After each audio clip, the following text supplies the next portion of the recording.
वैष्णव को कम से कम 3 निष्ठाओं का पालन करना चाहिए, तभी उसका वैष्णव धर्म निभता है। सबसे पहला नाम निष्ठा, ठाकुर जी के नाम के प्रति निष्ठा। नाम जप नित्य किया करें। बंधुओं, कई लोगों को नाम जप में आलस्य आता है, नाम जप में उनको मन नहीं लगता, रुचि नहीं होती। पर सदा याद रखें कि नाम औषधि है। जो काम ठाकुर जी भी नहीं कर पाते वो नाम करता है। कोई पूछे कि ठाकुर जी कहां से प्रकट हुए, तो भगवान को प्रकट नाम ने ही किया है। ठाकुर जी नाम के बिना प्रकट नहीं होते। मैं कथाओं में कहा करता हूं, जिसने गाया उसी ने पाया ठाकुर जी को। जो गाता नहीं है ठाकुर जी को, वो पा नहीं सकता। आप लोग कहें कि हमको सेवा में बहुत सुख मिलता है, हमसे परिक्रमा लगवा लो, कथा सुनवा लो। अच्छा, एक और बात है कि अगर आपकी नाम में रुचि नहीं है ना, तो बाकी के सारे क्रम जो आप करेंगे उसमें आप कोई ना कोई अपराध जरूर बनेगा आपसे। नाम अपराध मुक्त करता है। क्योंकि बहुत बड़ी बात है कि जब आप ठाकुर जी का नाम गाते हैं ना, तो स्वयं श्री जी आकर के आपके सब अपराधों को क्षमा करने का पूर्ण प्रयास करती हैं। एवं श्री जी की कृपा से आपसे फिर अपराध नहीं बनता। सेवा का या जो भी अपराध के नियम हैं, वो सब अपराध नहीं बनते। श्री जी का नाम गाते हैं तो फिर ठाकुर जी पूरी जिम्मेवारी रखते हैं कि भाई ये नाम गाता रहे, उसके लिए इसके जितने भी अपराध इससे बनते हैं वो सब संभालो, इसकी बुद्धि सुदृढ़ करो। नाम का बहुत महत्व है, इसलिए धीरे धीरे प्रारंभ करो। पहले 11 नाम जपो, फिर 21 कर दो, फिर 51 करो, फिर 108 करो, और फिर एक समय ऐसा आए गिनती बंद करो। मैं ये बात अपनी कथा में हर जगह कहता हूं, नाम कभी नहीं गिनना चाहिए। ठाकुर जी का हम कितना जप करते हैं उसकी गिनती मत करो।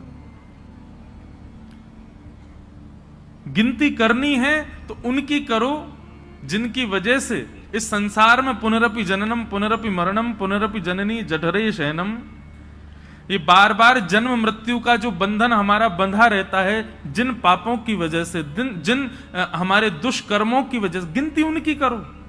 मानव का स्वभाव है, वो दूषित कर्मों को छुपाता है, अच्छाइयों को प्रकट करता रहता है। उल्टा होना चाहिए। अपने द्वारा किए गए श्रेष्ठ कर्मों को छुपाइए।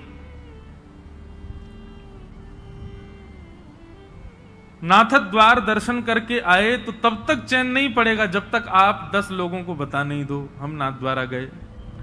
वृंदावन गए, वृंदावन में जाकर के संतों को भोजन कराया तो तब तक चैन नहीं पड़ेगा जब तक पूरे व्हाट्सएप के ग्रुप उन सब में भेज नहीं दो वृंदावन में हमने संत सेवा करी। कभी किसी का हृदय दुखा करके व्हाट्सएप पे मैसेज भेजते हो, बोल मैंने इतने लोगों का आज हृदय दुखाया। आज पत्नी को बहुत सुनाई मैंने, वो बेचारी रो रही है, ये किसी को बताते हैं हम? नहीं। मैंने पड़ोसी के साथ में दूषित कृत्य किया, उसके साथ गलत किया, उससे ईर्ष्या करी। इन सब का प्रकाश नहीं करते, इन सबको छुपा के रखते हैं। हम प्रकाश करते हैं अपनी योग्यताओं का, कभी नहीं।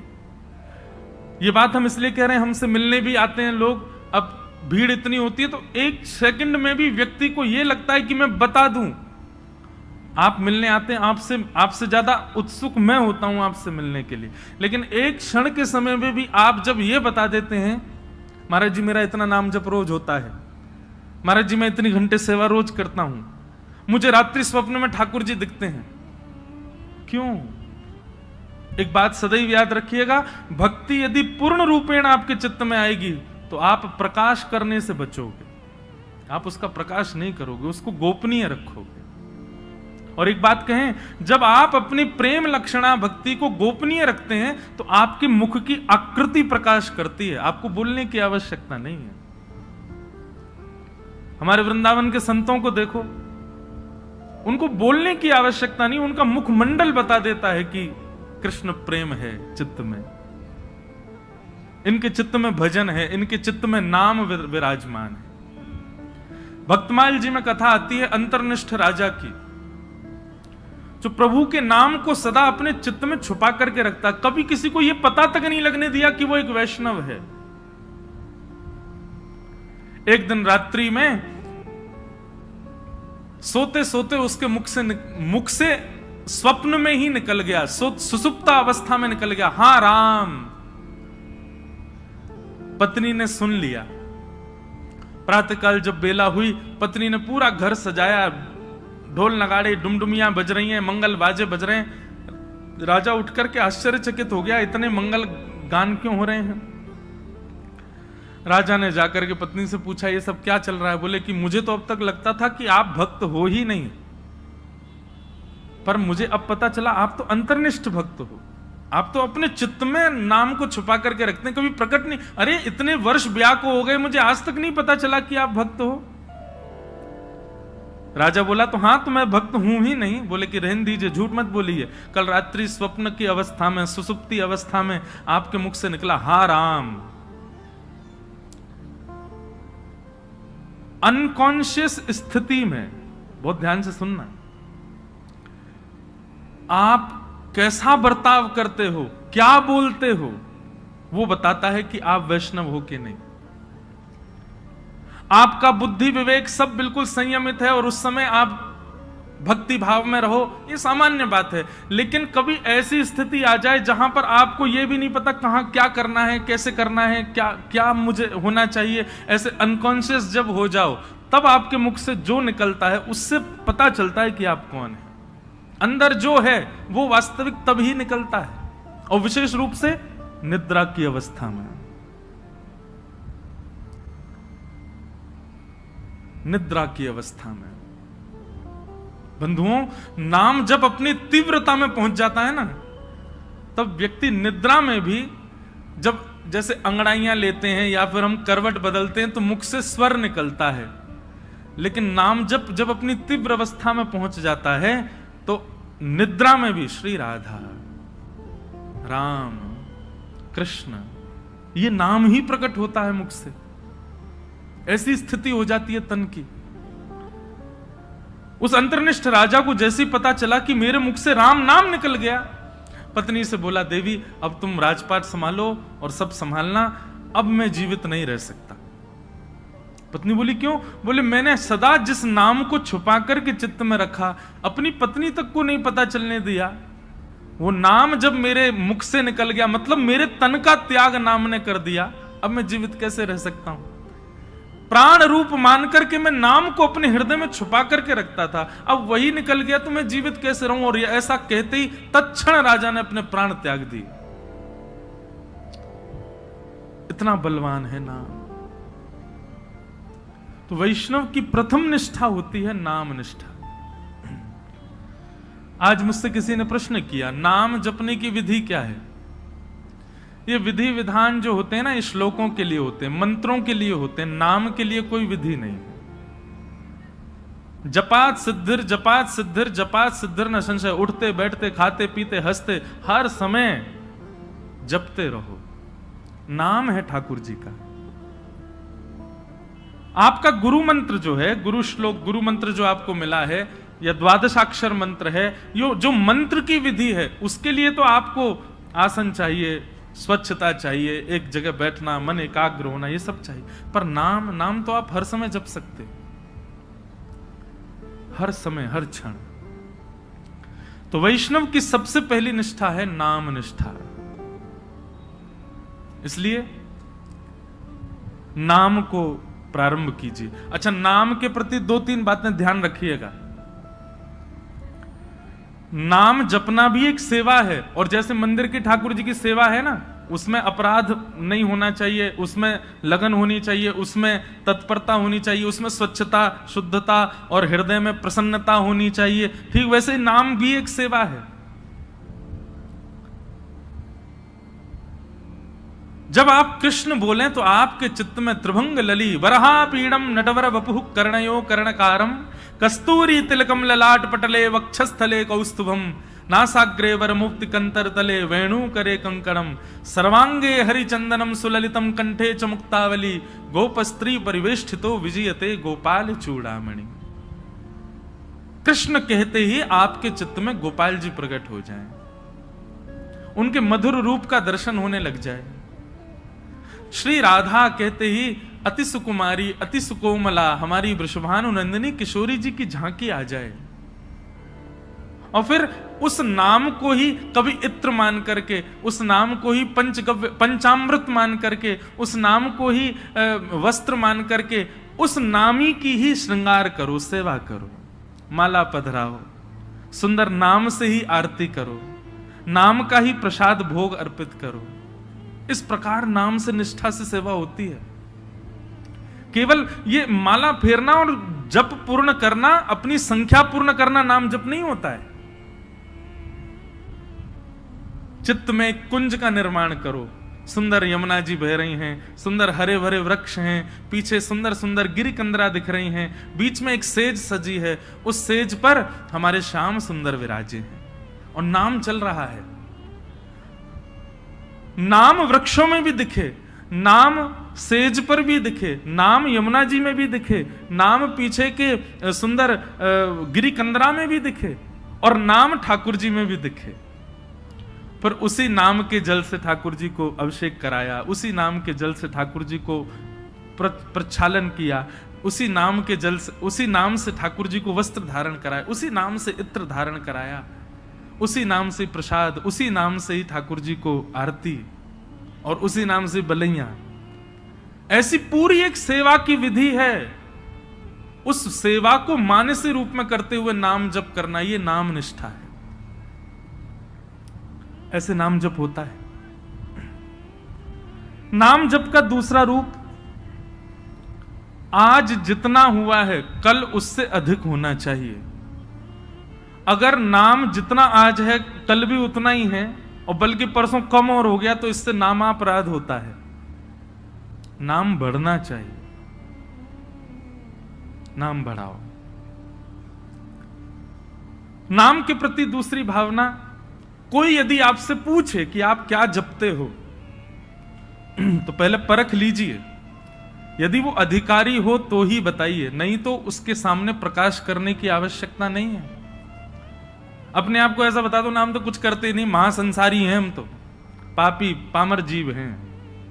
अपने आप को मत दिखाइए कि आप नाम जापक हैं। कोई यदि पूछे और लगे कि हाँ ये वैष्णव है, कोई गुरुजन पूछे, हम पूछ लें, हम तो वैसे हम भी संसारी हैं, हम पूछे तो मत बताओ। कोई संत पूछे, कोई महापुरुष पूछे, कोई वैष्णव पूछे, तो उनको उजागर करो। सबके सामने उजागर नहीं। यहां लोग बताते फिरते हैं कि हम कितना नाम जप कर रहे हैं, क्यों नहीं, ये नामापराध है। सबके सामने अपने नाम का प्रकाश मत करो। भाई, अगर किसी भाव से आपका प्रेम बढ़ रहा है, उस भाव को गोपनीय रखो ना, उसको प्रकाश करने की आवश्यकता क्या है। तो नाम में इस बात का ध्यान रखें कि अगर कोई व्यक्ति अयोग्य, किसी को मत मानो, लेकिन यदि आपको अनुभव हो जाए कि ये वैष्णव भाव में नहीं है, बस ऐसे चलते फिरते पूछ रहा है, तो उसके सामने अपने आप को मूर्ख ही घोषित करो। ये मत बताओ कितना नाम जपते, नहीं तो नामापराध होता है। तो सबसे पहली वैष्णव की निष्ठा होती है नाम निष्ठा। वैष्णव की दूसरी निष्ठा होती है तुलसी निष्ठा। उसके तन पर यदि तुलसी स्पर्श नहीं है, तो ठाकुर जी उसके हाथ से सेवा तो बहुत दूर की बात है, जल भी स्वीकार नहीं करेंगे। इसलिए आपके तन पर तुलसी स्पर्श होना बहुत आवश्यक है। यह वैष्णव की दूसरी निष्ठा है। कई लोग पूछते हैं तुलसी धारण करने के लिए, आप लोग धारण कर लीजिए, लेकिन उसके बाद लोग पूछते हैं महाराज जी, अगर हम तुलसी धारण कर लें और कहीं कुछ खाना पाना हो तुलसी धारण करने के बाद में एक नियम का पालन आपको निश्चित रूप से करना है कि कुछ भी खान पान ऐसा नहीं करना जिससे तुलसी का अपराध बने। और यदि आपने कहीं गलती से तुलसी जी के धारण के पश्चात कुछ ऐसा खान पान किया है तो दूसरे दिन उन तुलसी जी को यमुना जी में पधराओ, आना पड़ेगा, भोपाल से वृंदावन ही आओ, तुलसी जी को पधराओ, क्षमा याचना करो, ब्राह्मण भोज कराओ, संतों के चरणों में प्रणाम करके क्षमा मांगो, फिर दूसरी तुलसी जी ठाकुर जी के चरणों में अर्पित करके फिर धारण करो, फिर ये वचनबद्ध हो जाना कि अब नहीं करेंगे। एक व्यक्ति मुझसे बोला, बोले महाराज जी जब खाते पीते हो उस समय उतार दें, खान पान करके फिर पहन लें। वाह, ऐसा नहीं करना है। मन में एक भाव आता है कि श्री तुलसी जी आपके कंठ में विराजमान होने के लिए अपने रूप का त्याग कर देती हैं। वो एक पौधे के रूप में होती हैं, वृक्ष के रूप में होती हैं, ठाकुर जी को सुख देने के लिए नवीन नवीन अपने अंदर पत्रों को प्रादुर्भाव करती हैं, ठाकुर जी की सेवा में जाएंगे। लेकिन आपके कंठ को सुशोभित करने के लिए और आपके तन के कल्याण के लिए वो अपने उस रूप का त्याग कर देती हैं, अपने आप को छिलवा देती हैं और उसके बाद माला बनकर के आपके गले में विराजमान होती हैं। इतना बड़ा त्याग तुलसी जी हमारे लिए करती हैं, हम उनके लिए ये सामान्य सी वस्तु नहीं छोड़ सकते। इसलिए तुलसी निष्ठा, तुलसी जी को धारण करो।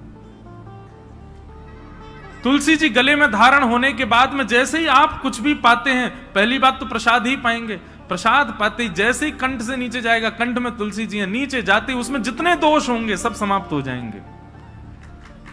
तुलसी जी कंठ में धारण हैं और उस समय आपने जलपान किया तो जलपान जैसे ही तुलसी जी के यहां कंठ से नीचे गया, तुलसी जी का स्पर्श होते ही वो साक्षात श्री यमुना जी का, श्री गंगा जी का जल हो जाएगा, ठाकुर जी का चरणामृत हो जाएगा। अरे कहां तक कहें, आप स्नान करेंगे और जैसे ही जल अपने सिर पर डालेंगे, आपके मुख पर आकर के जल जैसे ही तुलसी जी का स्पर्श करके सर्वांगीण अंग पर जाएगा, वह भी दिव्य किसी पवित्र नदी का रूप धारण करके, उनके जल का रूप धारण करके आपके तन को पवित्र कर देगा। तुलसी निष्ठा। कई संप्रदायों में तुलसी जी का भाव ऐसा धारण करो पर स्नान के समय मत करो, उसमें ऐसा भाव है कि तुलसी जी का जल चरणों में आ जाएगा। तो सब संप्रदायों के अलग अलग भाव हैं। कहीं पर ऐसा भाव है कि तुलसी जी का जल तन पे जाना चाहिए तभी पवित्र होंगे। तो अपने अपने गुरुजनों की प्रणाली के अनुसार आप उसका कर सकते हैं भाव। कई मन में भाव रखते हैं कि हम शौचाचार के लिए जाएं तब तुलसी जी को उतार दें। आपके भाव के ऊपर निर्भर करता है, आपका भाव कैसा है, उस अनुसार आप उसका पालन कर सकते हैं। नहीं तो शास्त्र और संतों की आज्ञा तो 24 घंटे आपके कंठ में तुलसी होनी चाहिए। तो दूसरी निष्ठा क्या है? तुलसी निष्ठा। और तीसरी और सबसे विशिष्ट निष्ठा एकादशी निष्ठा। वैष्णव को एकादशी व्रत निश्चित करना चाहिए। एकादशी के दिन अन्न में पाप का निवास होता है और उसके कारण एकादशी के दिन, अब यहां पर भी एक बात आ जाती है, भाव की बात आती है। देखो, भाव प्राधान्य जब हो जाती है ना बात, तो फिर वहां पर नियम नहीं चल पाते। बहुत ध्यान से सुनिए सब लोग। अब हमारे राधा वल्लभी है और हमारे हरिदासी वृंदावन के, वहां पर अधिकतर एकादशी नहीं मानी जाती। क्यों? उनका भाव ऐसा है कि भाई ठाकुर जी का भोग है, कल हमने ठाकुर जी को भोग लगाया, वो अन्न था जिसको हमने भोग लगाया, प्रसाद बन गया। अब आज एकादशी है, हम उस प्रसाद में फिर ये कर रहे हैं कि नहीं आज एकादशी, आज तो हम उसको पा ही नहीं सकते। तो ठाकुर जी का भोग, उसमें एकादशी पर अन्न कैसे हो सकता है? हम प्रसाद को अन्न कैसे मान सकते हैं? इसलिए कहीं ये भाव उत्पन्न ना हो, इसलिए कई हमारे आचार्य चरणों की प्रणाली में भाव से एकादशी का नहीं नियम माना जाता। पर आजकल के मॉडर्न जमाने में करवा चौथ भी नहीं रखती कई माताएं। क्यों? अरे मेरा ब्याह हुआ, मेरा पति इतना फल फूल रहा है, उसके लिए मैं भोजन क्यों त्यागूं? मैं तो खूब रज रज के पाऊंगी इसलिए माताएं पाती हैं। देखो कितना भी आप पाओ, लेकिन जब करवा चौथ के दिन कोई मां कोई बहन अपने पति के लिए व्रत करती है, एक दिन के लिए किया गया व्रत वो शोभनीय लगता, सुंदर लगता, उसमें कोई पीड़ा नहीं, सबको अच्छा लगता, बल्कि माताएं सौभाग्य मानती हैं कि हम व्रत करें। और आजकल तो भाई लोग भी करते हैं पत्नी के लिए, अच्छा है। आप लोग ज्यादा एक्सपीरियंस्ड हो, हमको नहीं पता, लेकिन हमारे लिए तो भैया एकादशी जो है ना, हमारे प्रियतम के लिए ये करवा चौथ का व्रत है हमारा। हम अपने श्याम सुंदर रूपी प्रियतम के, अच्छा लोग कहते हैं आयु बढ़ती आदि आदि, जो भी कुछ भी बढ़े ना बढ़े, लेकिन हाँ करवा चौथ का व्रत जब मां करती है तो उसका अपने पति के प्रति प्रेम बढ़ता है। पति को भी लगता है अरे मेरे वजह से बच्चा भूखी प्यासी बैठी सुबह से। भाई सेक्रीफाइस जो होता है ना, ये प्रेम में बहुत आवश्यक है। और अन्न जो है ना, ये हमारे प्राणों को धारण करता है। अगर हम उस अन्न के प्रति एक दिन का सेक्रीफाइस करते हैं तो उसमें कौन सी बड़ी बात है। और भाई ऐसे सेक्रीफाइस यदि अगर रोज करो, सब जानते हैं एकादशी कैसी होती है, कुटू की पकौड़ी, कुटू की कचौड़ी, समा के चावल, मखाने की खीर अगर व्यक्ति एकादशी वाला फलाहार नित्य करने लग जाए तो 7 दिन में 5 किलो वजन बढ़ जाए उसका। आप बाकी के दिन इतना नहीं पाते जितना एकादशी, और एकादशी के दिन तो कई लोगों को वैसे तो 3 बार पाएंगे, नाश्ता भोजन रात्रि भोजन, एकादशी के दिन 6 बार पाते हैं। बोले हमारा व्रत और है, बार बार कहते और है इस बात को, व्रत है आज हमारा। सब बातों की बात एकादशी करनी चाहिए। और उसके पीछे भाव क्या है, हम अपने प्रियतम के लिए बस हमारा भक्ति में प्रेम बढ़े, हमारी प्रेम लक्षणा भक्ति बढ़े, हमको वो और प्रिय लगे, उसके लिए हम व्रत कर रहे हैं। अन्न जल का त्याग करके फलाहारी होकर के व्रत कर रहे हैं। पर हम एक बात आपसे निवेदन करें, एकादशी में कुछ चीजें और मिलाइए। व्रत का मतलब क्या होता है, हमने एक पर्टिकुलर वस्तु का त्याग कर दिया। पर एक बात मेरे मन में कभी कभी आती है कि अन्न का त्याग करना कोई बहुत बड़ी बात नहीं है। आजकल के बच्चे सो करके उठते 12 बजे हैं और 12 बजे उठते हैं तो फिर भोजन पानी उनका ऐसे ही अस्त व्यस्त ही रहता है। आजकल के बच्चे एक समय ही भोजन कर लें वही बहुत है। तो भोजन का त्याग करना कोई बहुत बड़ी बात नहीं है। कई लोग बिना भोजन के भी निकल जाते हैं, बिना भोजन के भी रह लेते हैं। ये उस समय बड़ी बात थी जब और साधन नहीं थे, जब हमारे पास में टीवी नहीं था, हमारे पास में फोन नहीं था, इंटरनेट नहीं था, ये सारी आधुनिकताएं नहीं थी। तब मानव का एक ही काम था, काम करो भोजन पाओ, काम करो भोजन पाओ। भोजन ही सब कुछ होता था। उन कालों में उस भोजन को त्यागने के लिए व्रत की विधा बनाई गई। पर आज वास्तव में व्रत उस वस्तु का होना चाहिए जिसके बगैर आप एक क्षण नहीं रह सकते। उस वस्तु का व्रत होना चाहिए। तो कई बातें हैं। एकादशी में 2-3 चीजें जोड़िए। आप आज की तो निकल गई, अगली एकादशी आवे तो जैसे जो आपका अवगुण है, जैसे कई भाई लोगों को, कई लोगों के अंदर अवगुण आ जाता है, कुछ खान पान का अवगुण हो, स्वभाव व्यवहार का अवगुण हो। सब जानते हैं कि मेरे अंदर अवगुण क्या है, मुझे क्रोध बहुत आता है, मुझे इसके प्रति ईर्ष्या होती है, मुझे ऐसा लोभ होता है, मुझे इसके प्रति मोह है। ये जो आपकी दूषितताएं, उनका व्रत कीजिए। सावधानी से सुनो, सब लोग इधर देखो, कथा सुनो। अपनी दूषित वस्तु जिसके बगैर आप एक क्षण नहीं रहते, उसका त्याग कीजिए, तब व्रत माना जाएगा।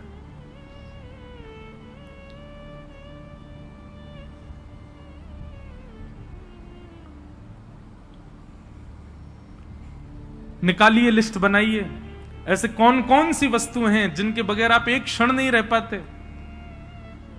संसारी वस्तु, उसका व्रत कीजिए, एक दिन व्रत कीजिए। अगली एकादशी पर नियम बनाओ। सबसे ज्यादा तो फोन ही है भैया, उसके बिना ही नहीं रह पाते हम। अगली एकादशी प्रयास करके देखो। हम अपने ऊपर इसलिए लागू नहीं कर सकते, हम तो सफर में रहते हैं, इधर उधर आना जाना लगा रहता है, तो कुछ ना कुछ काम रहते हैं, तो इसलिए हम वो तो नहीं करते। फिर एकादशियों पर इंद्रियों की एकादशी करो, जैसे नेत्रों की एकादशी। नेत्रों की एकादशी मतलब आज नेत्रों से केवल और केवल ठाकुर जी और ठाकुर जी के भक्तों का दर्शन करेंगे।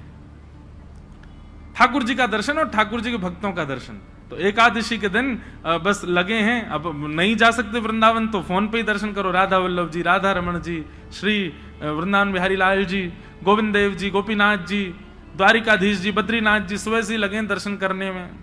और वैष्णवों का दर्शन करो, चुन करके निकाल के अपनी बाइक गाड़ी जाओ, संतों के यहां जाओ, वैष्णवों के यहां जाओ, जाकर के उनको प्रणाम करो। एकादशी ऐसे व्यतीत करो। नेत्रों की एकादशी, कानों की एकादशी। क्या? आज इन कानों से केवल भगवत चर्चा सुनेंगे। सूर्योदय से लेकर के सूर्यास्त तक और कुछ करना ही नहीं है, कीर्तन और भजन, केवल भगवत चर्चा ही श्रवण करनी है। कानों की एकादशी। मुख की एकादशी दो प्रकार से हो सकती है, या तो मौन रहो या फिर केवल और केवल भगवान नाम ही कहो, और कुछ बोलना ही नहीं है, केवल भगवान नाम। मुख की एकादशी। हाथों की एकादशी कैसे? निकालो, सवेरे निकल जाओ 6 बजे महाराज, मंदिर जो जो हैं आपके क्षेत्र में सबकी सफाई करना, सब जगह जाकर के स्वच्छता करना, सबके ठाकुरों की सेवा करना, हाथों से सेवा। पैरों की एकादशी, प्रदक्षिणा करो, परिक्रमा, गैया की परिक्रमा, माता पिता की परिक्रमा, मंदिरों की परिक्रमा। ऐसे भैया अपने तन से एकादशी करो, केवल अन्न छोड़ने मात्र से काम। ये आगे की विधा है, पहले अन्न से ही शुरू कर लो, पर शुरू करो। ये 3 निष्ठाओं का यदि आपने पालन कर लिया तो दावे से कह रहे हैं अंतिम श्वास से पूर्व ही ठाकुर जी का निश्चित दर्शन होगा, निश्चित ठाकुर जी अनुग्रह करेंगे। और भाई प्रयत्न तो करने पड़ेंगे, बिना प्रयत्न के ठाकुर जी तो नहीं मिल रहे। हम इतने बड़े भक्त तो है नहीं कि ठाकुर जी बेचारे हो गए कछु ना करे आज मिले आओ याते। कछु तो करो, ऐसे तो कछु जीवन में लाओ जैसे लाल जी आप सो प्रसन्न हो, आवे आपके समीप। और एक बात मैं आपसे कहूं, पाव भाजी खा लो बाहर किसी ढकेल पर, 20 रुपए का मिल जाएगा। वही पाव भाजी 5 स्टार होटल में खाओ 500 रुपए का। क्यों? प्रस्तुतिकरण में भेद है। ऑफरिंग, वो ऑफर करने का नतीजा है कि वहां महंगा है यहां सस्ता है। ठीक वैसी भक्ति भी है। एक लोटा जल लिए, उसी में तुलसी डाल दी, उसी में चावल डाल दी, उसी में रोली डाल दी, उसी में चीनी डाल दी, उसी में सब डाल दी, जा गए शंकर जी पर चढ़ा के और नियम करके त्रिपुंड लगा के बेलपत्र चढ़ा के सिर पे लेके आ गए। एक तो ये ऑफरिंग है और एक दूसरी ऑफरिंग है, सारी सामग्री बढ़िया सुंदर सजा करके लेकर के गए, एक एक करके एक एक सामग्री शंकर जी पर चढ़ा रहे हैं, सुंदर कोमल हाथों से शंकर जी के सुंदर अभिषेक कर रहे हैं, और उसके बाद में सुंदर इत्र लगा करके त्रिपुंड लगा करके प्रणाम करके खूब देर बड़ रज रज के भाव से करके आ रहे हैं। दोनों में अंतर है कि नहीं? भक्ति में प्रस्तुतिकरण देखिए आप कैसे प्रस्तुत कर रहे हो। केवल करना है ये नहीं, इससे बढ़िया तुम मत ही करो। केवल एकादशी करनी है हमको, अन्न नहीं खाना, लेकिन पूरे नाक में दम कर दिया घर के में, जे बनाओ जे बनाओ, भूख लगी है केला लाओ, ये बनाओ ये करो। ऐसी क्या फायदा? एकादशी एकादशी जैसी दिखनी चाहिए, उसका प्रस्तुतिकरण ऐसा रखो। ये जो भाव हम आपको बता रहे हैं, हम तो 10% बताएंगे, बाकी आपको विचार करने पड़ेंगे। अब अगली एकादशी होगी, उसमें क्या करना चाहिए जिससे ठाकुर जी प्रसन्न हो। क्योंकि एकादशी के दिन ठाकुर जी दोनों नेत्र खोल करके सब पर दृष्टि डाल करके सबकी क्रियाएं चेक करते हैं। एक प्रकार से ये समझ लीजिए एकादशी अवसर है, 15 दिन में जो आपने किया उससे निवृत्त होने का अवसर है। इसका मतलब ये नहीं कि 14 दिन सब आपने किए, बोले एकादशी आई रही है सब बढ़िया कर लेंगे उस दिन। अवसर है, अवसर मिला, अब अगले दिन से प्रयास करें कि अब दूषित नहीं करना है। बहुत सारे भाव हैं, मैं तो बोलते ही चला जाऊंगा। हमारे गुरुदेव एक बात कहते हैं कि भाव थोड़े कह करके और फिर आगे बढ़ो। मैंने कहा क्यों गुरुजी, पूरा प्रस्तुतिकरण ही कर? बोले नहीं, कुछ गृह कार्य रहने दो ना, उनको भी सोचने दो, श्रोताओं को भी। तो अब आगे की चीज आप विचार करो। ये 3 निष्ठाएं हैं, इन तीनों निष्ठाओं में एक चीज का ध्यान रखना है, प्रस्तुतिकरण।